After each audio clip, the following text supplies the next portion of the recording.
Hey, what's going on, guys? Figured I'd give an update on the plants. Last time they were much smaller. So I'll kind of just go over things a little bit and what I've been working on, what I've been doing. Um, Currently, I'm in plant maintenance mode, so trying to get the vines buried. You bury them at each leaf note, and when you do that, at a leaf note like that, you end up getting roots that pop out of both the bottom and the top. This plant here, the 2350 Ginger, it's sitting right now at 12 days old. Numbers are looking pretty good, and so far it's been my best plant and best fruit to date. So got the main vine there. I'm still shading it because of it's really hot down here in the south, and extreme sun will burn the leaves, so trying to shade as much as possible. As you can see there, I got sand underneath the pumpkin and this mill fabric. I believe it's from the paper making industry, so it's really hard to get your hands on. You can use styrofoam. I see people use plywood with holes drilled in it, things like that. But you want the sand underneath so that the pumpkin can actually slide as it grows.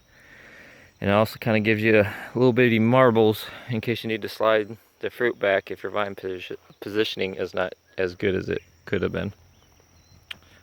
Going on to the next plant here is the 2294 Knoll. Still, that plant has been doing fantastic. It's darn near picture perfect. Side vines are doing awesome. I got one fruit set right now, and she is in there. And then I have one that I pollinated. I believe this one was pollinated probably about 3 days ago. The other one was 5 days ago. It's not quite as good as this one, so this one is doing great. And then underneath that cloth, I have one that's going to open probably tomorrow or the next day. So a couple different options. This one I'm working on vine positioning and size of plant. So I want to try and grow a massive plant, get a good position fruit, see if I can maximize that. This is my 826.5 Biuke. This was my one from last year. Got one on here. She's probably at 5 or 6 days old. Doing pretty good there. Got another one popping. This one actually I pollinated today. Yeah, that's today's pollinated. I'm not going to open it up just because there's a lot of insects flying around. I don't want to contaminate it with other pumpkins pollen. And then I have one just beyond the tip, so that'll probably be 5 or 6 days. Not really looking for a certain spot on that one, just trying to get a nice healthy fruit. So far this one has been throwing kind of weird blossoms as far as their half opening and things like that. So I'm going to see if I can get one that's more normal before I make a choice. And then we have the 1858 Schmidt. This is kind of my Incredible Hulk green giant. If you guys are fans of green beans, it's kind of like that. It's a nice little stocky green plant, good color. Side vine growth is great. Don't currently have a pumpkin set.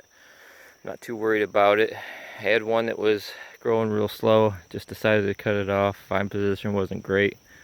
But I do have this one that I pollinated, I believe yesterday or the day before. I have to check my notes. It looks pretty good. And then I have one in the tip right there. So got some options. Not really worried about it because I still have plenty of room to grow plant. When all said and done, each plant will get somewhere around 1,100 square feet. Some might get a little bit more, some might get a little less, just based on plant growth and fruit growth and things like that. Got any questions or anything like that? Make sure that you put it in the comments down below. Make sure you subscribe. I'm going to try and do more videos, especially when fruits start to grow. I've been foliar feeding. Today I actually did one. I was reading on the leaves and how they absorb nutrients. And it says that, you know, the underside is where most of it goes, and the underside of the leaf is actually liking it more in the morning, so between 7 and 9 a.m. is the best time to do it, so I'm going to try and stick to that. I did a potassium, some CalMag, and a couple other little goodies there, so we'll see how it does. Thank you for watching, and again, make sure you subscribe, like, and comment if you have any questions.